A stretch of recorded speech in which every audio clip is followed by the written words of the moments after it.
इस दुनिया में जीने के लिए 3 चीज़ों को इंसान की सबसे बड़ी ज़रूरत माना जाता है, रोटी, कपड़ा और मकान। लेकिन अगर इंसान मुंबई पहुंच जाए तो इसमें एक चौथी चीज़ और जोड़ लीजिए, स्ट्रगल।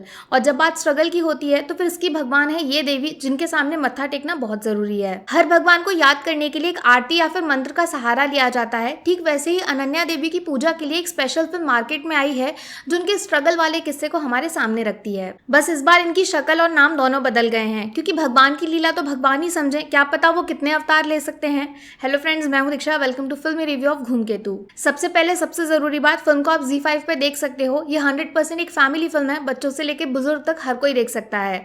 टोटल 1 घंटे 40 मिनट की कुर्बानी देनी पड़ेगी, जिसके बाद अनन्या पांडे के लिए आपके मन में इज्जत और बढ़ जाएगी। इस बार कहानी धूमकेतु नाम के एक छोटे मोटे राइटर के अराउंड लिखी गई है, जो ठीक गणेश जी की महाभारत की तरह एक ऐसी कहानी लिखने का सपना देखते हैं जो पूरी दुनिया में एक बदलाव ला सके और पीढ़ियों तक लोग इनके नाम को याद रखें। इस सपने को सच करने के लिए घर से भागकर मुंबई जाने का मन बनाते हैं और किसी बड़ी बॉलीवुड फिल्म की कहानी लिखने की तलाश में इधर उधर भागने लगते हैं, और यहाँ से स्ट्रगल की शुरुआत हो जाती है। बस फर्क इतना है कि अनन्या मैडम को करण साहब का स्टूडेंट बनने का मौका प्लेट में सजाकर दिया गया था, लेकिन धूमकेतु एडी चोटी की मेहनत लगाकर भी एक प्लेट खाने की जुगाड़ करने में धीरे धीरे फेल होने लगते हैं। रोमांस से लेकर कॉमेडी, हॉरर से लेकर एक्शन, हर टाइप की कहानी इनके दिमाग में घूमती रहती है।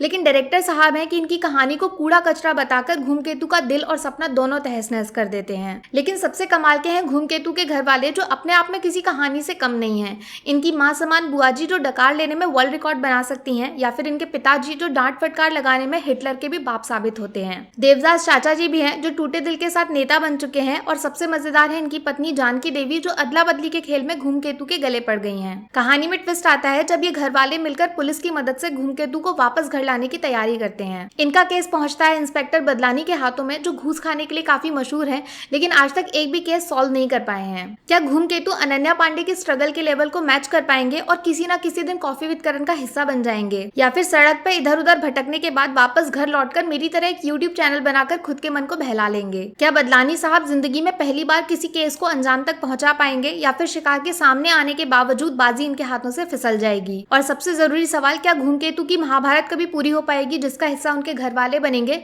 या फिर राइटिंग का भूत इनके शरीर को हमेशा हमेशा के लिए छोड़ देगा? इन सभी सवालों के जवाब देने का काम करती है फिल्म धूमकेतु। देखो, फिल्म का कॉन्सेप्ट काफी अलग है और इसके जैसी कोई फिल्म आपने पहले नहीं देखी होगी। चार्ली चैपलिन की कॉमेडी से लेकर वीराना जैसी भूतिया फिल्मों के सीन्स को रिक्रिएट करने की कोशिश की गई है। कहीं कहीं पे मजाकिया वन लाइनर्स आपको अंदर से गुदगुदा भी सकते हैं, लेकिन जिस तरीके से इन सबको आपस में जोड़कर स्क्रीन पर दिखाया गया है, उसको देखने के बाद आप हंसी तो छोड़िए, आपको अपनी किस्मत पर सिर्फ तरस आ सकता है। कभी अचानक से फ्लैशबैक के किस्से प्रकट हो जाते हैं, तो कभी मनगढ़ंत धूमकेतु वाली कहानियां स्क्रीन पे घूमने लगती हैं। इन सब के बीच में क्या सच है और क्या इमेजिनेशन, उसका पता लगाने के लिए आपको CID के दया की जरूरत पड़ सकती है। ऊपर से फिल्म का मेन टॉपिक है मुंबई का स्ट्रगल, लेकिन ऑलमोस्ट 2 घंटे की कहानी में ना तो मुंबई के ढंग से दर्शन होते हैं, और स्ट्रगल तो बस उतनी है जितनी अनन्या पांडे को बिस्तर से पैर नीचे रखने में करनी पड़ती है। इसके सबसे बड़े कसूरवार है फिल्म के डायरेक्टर, जिन्होंने अपने हाथों से बॉलीवुड को एक अच्छी खासी फिल्म देने का मौका पूरी तरह गवा दिया है। शायद ये खुद टिकटॉक के काफी बड़े फैन होंगे, जिन्होंने 10-10 सेकंड के सीन्स को आपस में जोड़कर एक फिल्म तैयार कर दी है, लेकिन इन सीन्स का एक दूसरे से उतना ही लेना देना है जितना मेरा यूट्यूब वर्सेस टिकटॉक वाले टॉपिक से। लेकिन सबसे दिल दुखाने वाली बात यह है कि पहली बार नवाजुद्दीन को किसी फिल्म में एक्टिंग करते हुए देखकर आप उनका फैन बनने के लिए बिल्कुल भी मजबूर नहीं होंगे।